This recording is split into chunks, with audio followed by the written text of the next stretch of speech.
This episode of Simple Civics Greenville County is brought to you by Dolly Parton's Imagination Library, providing free books to children 0 to 5 throughout Greenville County. To sign up, visit greenvillefirststeps.org/freebooks. That's greenvillefirststeps.org/freebooks. Homelessness has been in the news in our area and nationwide, and recently we did an episode on the launch of Greenville Together, an effort to make homelessness brief and rare, and we'll post that in the show notes.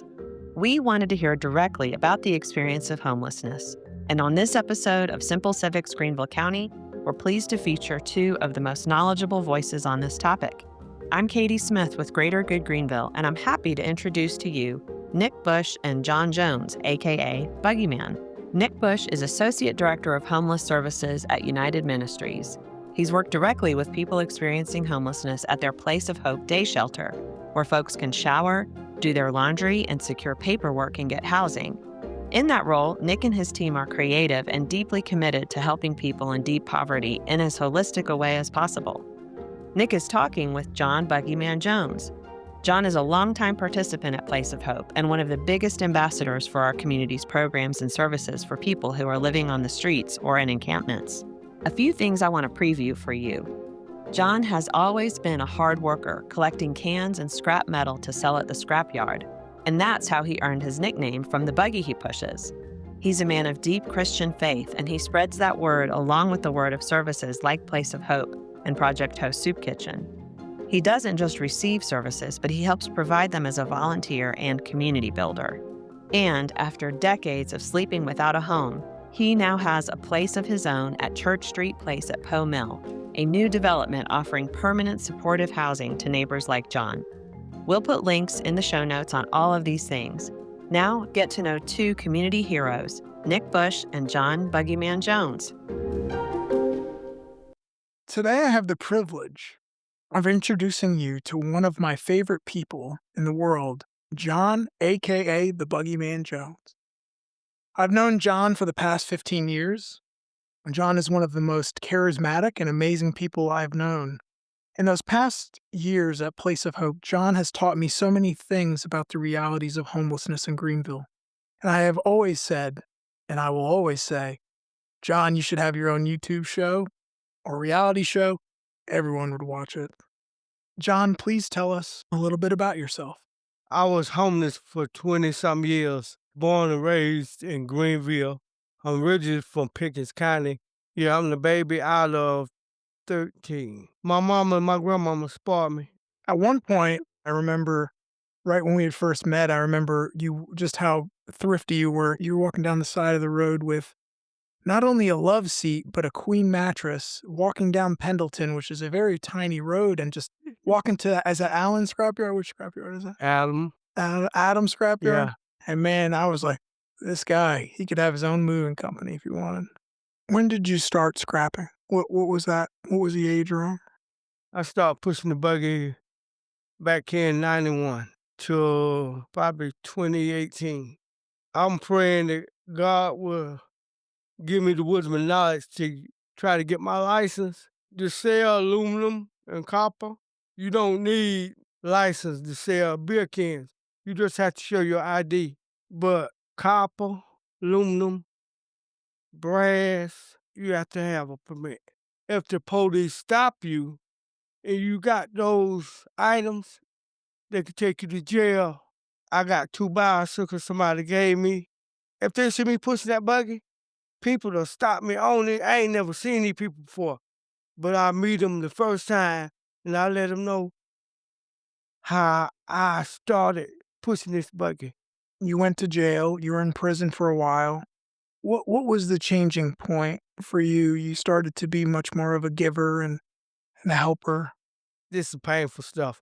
I got in this program. It's called Kairos. That changed me when I got out. And then I started doing what Jesus asked me to do, help people. I ain't perfect, but guess what? I ain't gonna go broke because you ain't got nothing. And then I got out and United Ministry helped me get my check started and they helped me get my place. we applied for you for disability. What was that? Over 5 years ago, right? Mm-hmm. And it took 5 years to get that check, huh? John, you've experienced homelessness now for over a decade. Please tell us what you see as the barriers to be. What do you think those reasons are, John, that you see even in your life? Housing, everything from downtown, east, west, north, is skyrocketing so high. Middle class black folks can't afford them. And then they building condos. I thank God I got my own place. When I was homeless, I have to sleep where it's light. I can't sleep in no bushes like some people do. People don't know exactly how homeless really make you feel and how to respond to being homeless. Made me feel sad because people want to help me, but for them to help me, I got to help myself. If I can't help myself, why are they willing to help me? I got to help me too. If you helping me, I got to help you out too. If they's trying to help you, show them that respect back. Let them know that you trying to help yourself too.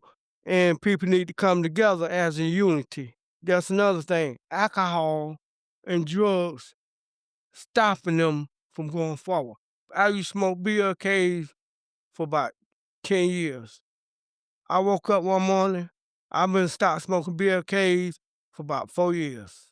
John, I've worked at Place of Hope for many years, but it wasn't until COVID that I saw the importance of the community Place of Hope was. We literally had each other while the rest of the world was at home. We were here every day. What does that mean to you and the importance of places like Place of Hope and Project Host and Miracle Hill and Salvation Army? United Ministry and Project Host do a lot for everybody. To me, they don't never turn me down for nothing that I ask them for. These people get up out their bed to give you something. They don't have to. And feed us. Them people got my back. John, as I say to you every time that I can, congratulations on being in your home. This place is called Church Street, and so this is the first permanent supportive housing Greenville's had in over a decade. So all these people were chronically homeless, previously homeless. And so what's interesting about it's a different type of model. So I have 2 slots. I have 2 folks that live there that I still work with if they need my help. The VA has 9. Mental health has like 7. And so all of us do the case management together. They were able to get project-based vouchers. And so United Housing Connections, they're the managers of the building. So Church Street had been a dream that many of us have had, I'm going to say 8 years ago. And so it was many community partners working together to create what it is now today. Now that you're housed, what does that mean to you? What would you like listeners to know? Man, I can't even find the words to say it. All I can say is I'm happy and it's great to have my own place again. Man, I'm telling you, my place, y'all got to come and see it too. It is so lovely. And I know everybody. Out of 36 people, don't but 5 people come outside. Like Unity Park, that's what I'm trying to teach them. If we ain't got no unity over here, guess what? You're in the wrong place. Y'all help me get over there. And so my job is to make sure don't nobody be disrespectful to nobody. If we ain't got love over here, you're in the wrong place. But you got to mingle in this world. Love your brother as your neighbor. So if they ain't got that over there, they're in the wrong place. I mean, I love everybody. How many people you told about Place of Hope in the Soup Kitchen to go to? You tell everybody. Thousands of people. Thousands of people. Ambassador. I just got to preach to them, let them know, look, they got showers. You can go up there and take a shower, brush your teeth, wash your face. Who else gonna let you come in their place or their home and do this? over the years, John, I've seen you be a Buggy Man. I've seen you have, one time he had a tape store in his locker, and I had to yell at him. This is when you could still get tapes. He must have had 150 tapes. And I was like, John, your locker's for your stuff, not for tapes. But John, what do you talked about maybe getting a license. What kinds of things are on your mind to go into the future? Man, to go forward, I want to be able to go get my license and get me a little pickup truck. Cause that buggy carrying a tow on my feet. I want to try to get my GED. Only thing I can think about right now is my bed, and I got hot water and cold water, and I got AC, and I got a ceiling fan. I leave both of them on. Hi, Simple Civics Greenville County listeners, Nathaniel here. If you've made it this far, then we think you'll really love our newsletter. Sign up for bonus content, updates, and more right in your inbox. Look for the link in the description that says newsletter to sign up, or visit us at simpleCivicsGreenvilleCounty.org.